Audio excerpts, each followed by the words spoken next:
What if I told you the US government sometimes borrows from itself, issues debt, then quietly buys back that same debt? What if the pillars of modern sovereign finance harbor a secret trick so counterintuitive that even many economists barely talk about it, let alone understand its consequences? In today's video, we'll peel back the layers of the bond trick, how the US issues bonds, then at times operates a buyback of its own debt, and why this paradox shapes the hidden contours of power, risk, and monetary illusion. You'll see how an idea born in the early 2000s resurfaced in 2024 to 2025, and why that revival may not end well. We'll begin with the origins and logic, follow the twists and breakdowns, and conclude with the deeper lessons this offers for our financial future. If you assume sovereign governments never pay themselves back, get ready to be challenged. The standard narrative: governments borrow, people lend. To orient ourselves, let's start at the basics. Why does the US issue debt at all? Every year, the federal government runs a budget. When its expenditures on defense, social programs, infrastructure, servicing existing debt exceed revenue, primarily taxes, it faces a shortfall. To cover that gap, it issues Treasury securities, bills, notes, and bonds, and sells them to investors, pension funds, foreign governments, mutual funds, individuals. Those buyers lend cash now in return for interest in the future. That's the textbook story. The Treasury auctions securities, buyers bid, the government raises funds, and over time, the debt is redeemed or rolled over. But that canonical narrative hides cracks, and those cracks are where the bond trick lives. The hidden complexity, intragovernmental debt and internal holdings. One wrinkle is that not all U.S. debt is held by the public. A large share is held internally, by other U.S. government accounts. For instance, trust funds like Social Security and Medicare. These are often called intragovernmental holdings. In effect, one arm of the government owes another arm. That's not new or surprising. It's long been part of the structure. But it means that a portion of what the public sees as national debt is internal bookkeeping, not true external borrowing. That nuance primes us to question: if the government can shift liabilities from one branch to another, could it also buy back public debt to internalize it? The spark: introducing buybacks. The real twist begins when the Treasury adopts debt buybacks, repurchasing its own outstanding bonds before maturity. That sounds odd. How does a borrower buy its own IOUs? Why would it? In January 2000, under Treasury Secretary Lawrence Summers, the Treasury formally introduced a debt buyback program as part of its debt management toolkit. The official rationale: buybacks could help the Treasury manage interest costs, reduce issuance of off-the-run, older, less liquid securities, smooth cash management, and absorb excess cash. But the idea was rarely used, at least not on a large scale, until the recent revival in 2024 and 2025. We now enter a chronological telling: how the idea emerged. When Summers announced the program in 2000, the Treasury allowed itself to repurchase up to $30 billion of federal debt held by the public. From 2000 through 2002, the Treasury executed non-test buyback operations, repurchasing securities to manage its debt profile. During that window, the government was sometimes enjoying budget surpluses or smaller deficits. The buyback served a dual function: reducing interest expense by retiring higher coupon older debt and reshaping the maturity structure. But after 2002, the practice went dormant. The buyback ceased until the 2020s. Why did it fade? Partly because market conditions changed. In those years, the government didn't have large surpluses. Borrowing needs grew, and using cash to buy back debt seemed less compelling than simply issuing new debt when needed. Even while large-scale buybacks were suspended, Treasury maintained the regulatory authority and occasional small-value operations, test buybacks, to keep the mechanism alive. Those small tests ensured that, if needed, the technical infrastructure and legal authority were ready. It's like running a fire drill, not extinguishing many fires, but keeping the system active. Fast forward to the 2020s, and the debt landscape looks very different. With deficits ballooning post-pandemic, interest rates rising, and bond markets under stress, the Treasury revived the buyback program. In May 2024, the Treasury officially relaunched regular buybacks with a stated focus on two objectives: liquidity support and cash management. In effect, the Treasury would offer to repurchase off-the-run securities, older, less liquid bonds, by inviting primary dealers to submit sell offers and pick those most favorably priced. The logic: by reducing the supply of less liquid debt, you tighten secondary markets for those bonds and promote liquidity in on-the-run benchmarks. Also, by absorbing excess cash during periods of strong revenue, the Treasury can avoid flooding markets. As of 2025, these operations are becoming more assertive. In June 2025, the Treasury conducted its largest repurchase ever, $10 billion. Previous buybacks were far smaller in scale. That jump signals a turning point. The old toy has become a major weapon. At first glance, buybacks seem innocuous or even beneficial. The government retires debt, reduces interest costs, improves liquidity. But this hides a paradox. When the U.S. buys its own debt, who is actually bearing the cost, and does it change the net debt? In many cases, the Treasury uses new issuance, i.e., sells new debt, or uses cash raised via taxes or other borrowings to pay for the buybacks. So the net leverage may not shrink much. The buyback may merely restructure debt rather than truly shrink it. Critics argue that this is akin to shuffling cards without reducing your exposure. In the extreme, if the government is printing money or relying on central bank support to do this, the line between debt issuance and monetization blurs. Some commentators liken large buybacks to a QE light, run directly through the Treasury.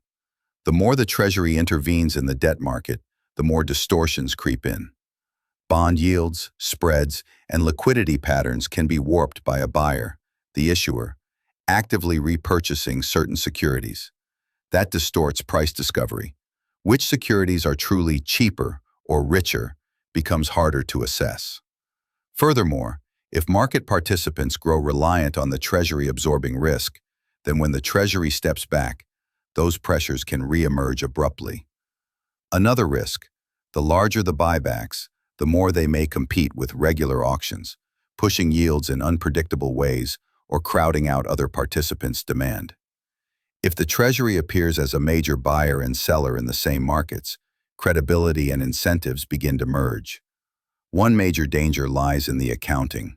If buybacks are financed via new borrowing or indirect monetization, you may be hiding the true fiscal burden. The Treasury's reported net debt might understate contingent liability. And if those contingent liabilities solidify, say through market stress, the shock may be amplified. Moreover, there is moral hazard. If governments can tidy their debt metrics by buying back instruments selectively, that may weaken incentives for fiscal discipline. Finally, under conditions of rising interest rates or tight revenue, the Treasury might lack the cash cushion to continue buybacks, triggering abrupt reversals or cutbacks, hurting market stability. These are the seeds of the breakdown. To limit abuse, the Treasury imposes restrictions on buybacks: minimum purchase sizes, adherence to fair pricing, limits on how much debt can be held internally, and ensuring free float minimums. For instance, in any buyback, the Treasury must not push free float, publicly held portion, below certain thresholds. It must accept offers based on proximity to market price. It cannot exceed 70% holdings in some categories.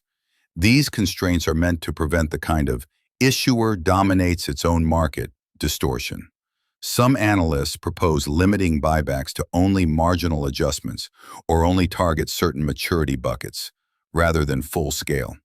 That keeps the tool in play without letting it dominate.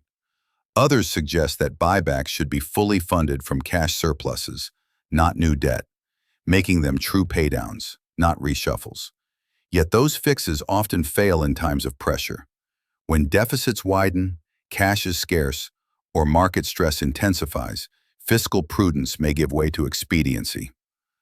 Another attempted remedy is better public disclosure, independent evaluation, like the Treasury Borrowing Advisory Committee does, and improved rules about when/how buybacks are applied. Still, even transparency doesn't fully resolve the core paradox. When your creditor is yourself, the boundaries blur. Thus, we reach the modern moment. We have a revived tool, pushing its limits and catching the scrutiny of markets and public alike. In June 2025, the Treasury accepted a full $10 billion in repurchases, the largest single buyback in U.S. history. That operation drew bids totaling $22.87 billion in par value. This is no longer a niche instrument. It is now a major lever. Analysts believe the move signals that the Treasury is actively intervening in debt markets to stabilize yields, absorb liquidity, and manage cash flows. Some commentators have called it QE light through the Treasury itself, rather than via the Fed. Since May 2024, the Treasury has conducted regular buyback operations as part of its debt management regime. The weekly liquidity support operations target up to $2 billion in coupon securities and up to $500 million in tips. In July 2025, the Treasury announced that it would raise quarterly buyback capacity to $38 billion, up from $30 billion, focusing on off-the-run securities. That expansion underscores how this tool is being scaled toward more systemic influence. As of mid-2025, foreign holdings of U.S. Treasuries surged to a record $9.13 trillion. Yet, on a transactional basis, the U.S. experienced a $5 billion net outflow in June. The paradox. Many foreign investors still hold U.S. debt, but near-term demand may be tilting, making the stability of demand less assured. If the Treasury leans on buybacks heavily, it becomes more reliant on foreign holders maintaining confidence. Once they dry up, the trick loses its foundation. Look across history and across nations. The temptation to repurchase or retire debt when conditions allow is not unique. But the difference here is scale and context. When your debt is global benchmark, when your currency is reserve currency, the stakes are magnified. We see echoes of Japan's massive internal debt structure, or central banks forcing their own governments to monetize obligations. We see parallels with firms buying back their own shares, a practice often criticized as financial engineering rather than genuine value creation. The modern data, the explosion of national debt, rising interest rates, reliance on foreign capital, the revival of buybacks, suggest we may be at a hinge point. Takeaway number one, the bond trick doesn't cancel out debt, it repackages it. Buying your own debt doesn't automatically reduce exposure. Often, carry issuance or monetization fills the gap. The optics shift, but the obligations largely persist. Takeaway number two, market credibility is fragile. Heavy hand risks. Crowd out natural price discovery. When the issuer becomes a dominant buyer, markets lose their function as impartial price setters. That can invite volatility, distort risk, and produce a boom-bust feedback loop. Takeaway number three, structural constraints matter. And stress can expose hidden liabilities guardrails, free float minimums, strict accounting, subsidy. Limits may delay catastrophe, but they won't prevent it if fiscal stress grows. Off-balance liabilities, monetization, and contingent risks lurk behind the scenes. The greatest danger is when the trick becomes invisible. When markets, investors, politicians accept the illusion that the government is managing down debt through buybacks without seeing the strings behind it. At scale, this trick invites a crisis of confidence. Once trust falters, you can't easily unwind the illusion. The central question is, at what point does the U.S. cross from operating a clever tool to harboring a financial illusion that collapses under its own weight? If you found this deconstruction illuminating, subscribe and hit the bell, because we'll soon dive deeper. What alternatives exist to buybacks, how other nations handle debt tricks, and where the next crack might appear. Drop a comment. What do you think? Is the U.S. playing with fire or simply refining its debt machinery?